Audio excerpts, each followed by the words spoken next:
an organization who can share good practice, encourage, motivate, and really help people to make a difference.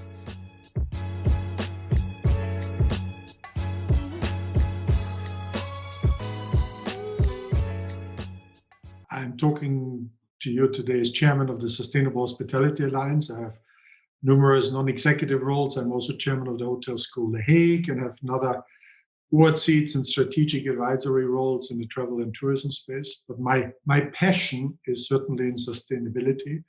And I've been involved with the previous organization, International Tourism Partnership, since 2013 and was chairman of that organization for the last 5 years.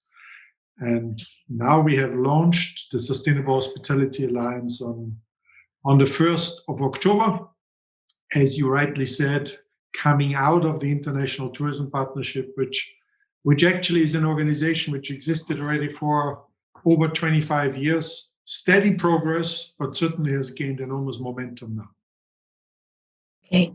Could you please share with us, because sustainability and social responsibility can often be very vague and hard to understand.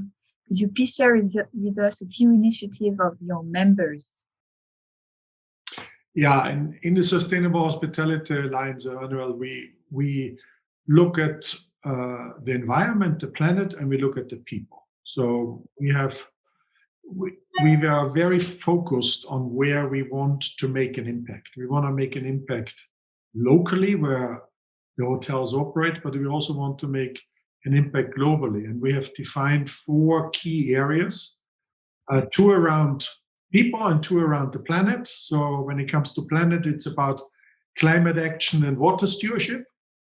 And when it comes to people, it's about human rights and youth unemployment. And these 4 focus areas are very much aligned on the UN Sustainability SDG goals to make sure that we in the hospitality industry also make a contribution to that, because we can and must achieve these goals only jointly. And that's why we as Sustainable Hospitality Alliance focus on these 4 areas where we really believe that the hospitality industry lends itself to having an impact, and be very focused on that. And who are the members of your association? So the Sustainable Hospitality Alliance is a global organization. We unite 25% of the global hotel industry by rooms. So you have Marriott, Hilton, IHG, Hyatt, Wyndham, Radisson, they're all members, but not only the big ones, but also some regional hotel companies.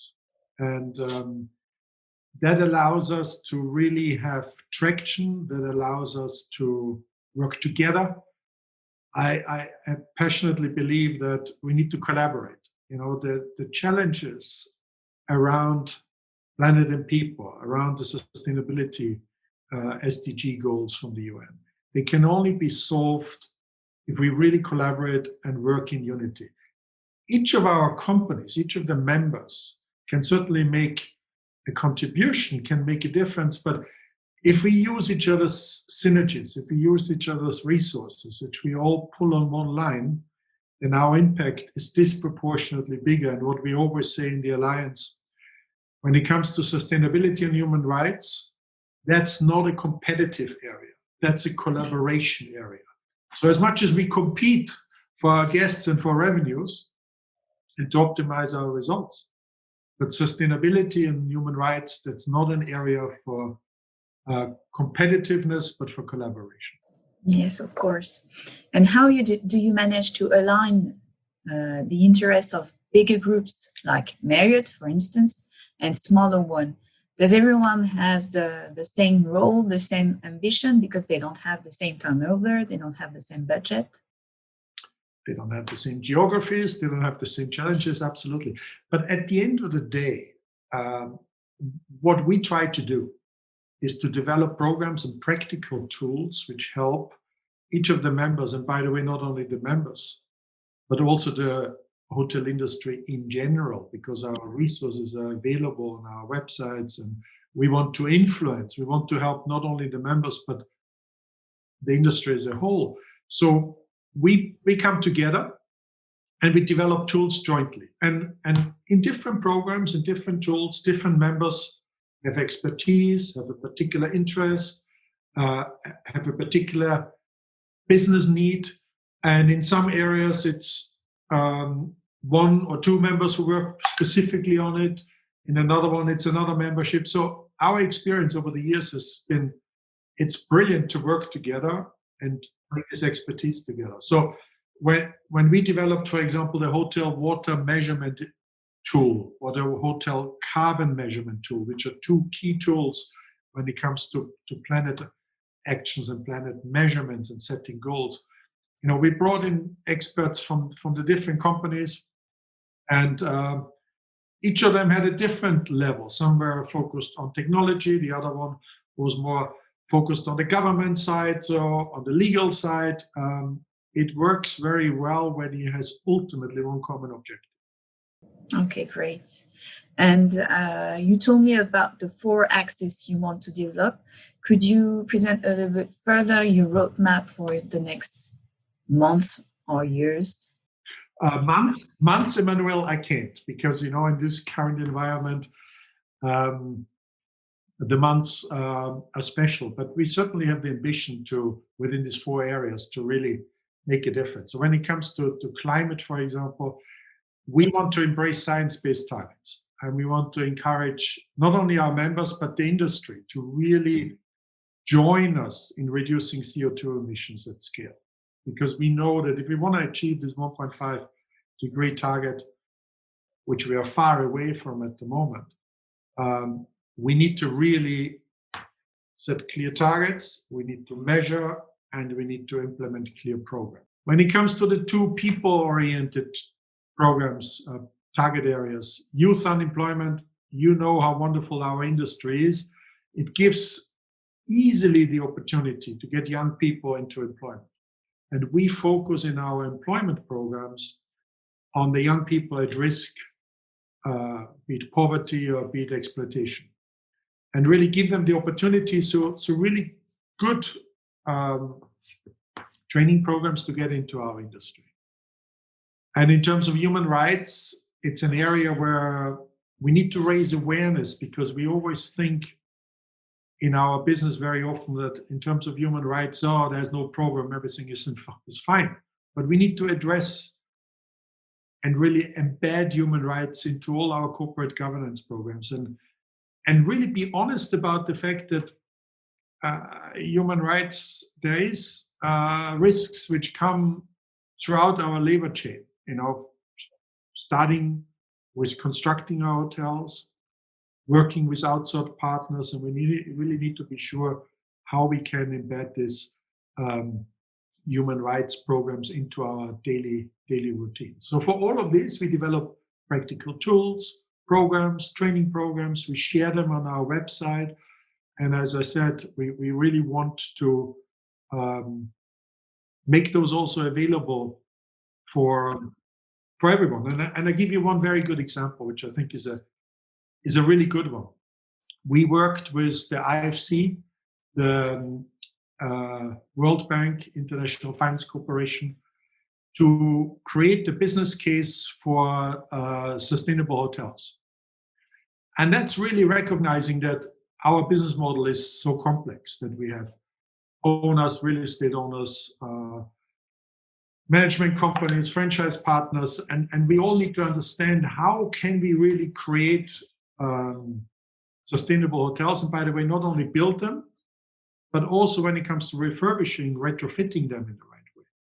So we in this business case really demonstrate very clearly what the benefits are from a financial perspective to design and operate sustainable hotels in a very clear way.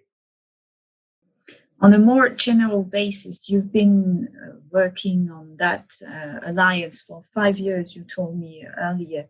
Do you see evolution in people's mentality, the way they look at sustainability? Do they start to understand how important, how powerful it can be? Or is it still a big idea, a little bit strange, far away, and I'm not really involved in it. There's definitely a change of mindset. There's, in my mind, no doubt. And the younger generation in particular. I have 3 kids. They're all in between 18 and 23, and they really make decisions based on it.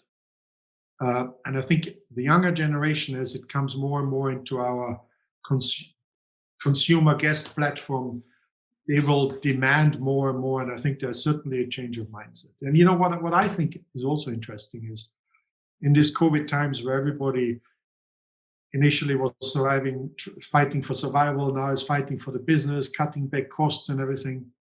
To me, it was so great to see in our board, for example, of the Sustainable Hospitality Alliance, that all the members, despite COVID, are really totally committed that there could be easily an expense that companies cut out and sort of say, well, that's not something I want to cover at the moment, but total commitment. And we all know that. I think that's what COVID also teaches us. We need to learn. We need to realize that the way of running business and doing, going about our lives, we need to change, and we need to rebuild in a better way, in a more sustainable way. Do you want to share something else, Wolfgang, with us? No, for us, it's really the key that we want to be a spokesperson, an organization who can share good practice, encourage, motivate, and really help people to make a difference. And that's not only through our membership, but also through our whole strategic partnerships. And I think from that perspective, we have now the opportunity. We all know, and it doesn't matter which statistics we look at, which reports we look at, we know that we have to do more. We know that the hospitality business lends itself to it. And by joining the Alliance, it is really the opportunity to work together in an aligned way, ultimately making it much easier to implement action points, which, let's face it, they're daunting in many instances and they're challenging. So together we are much stronger. Yeah, that was a really great conclusion. Thank you, Wolfgang. Thank you.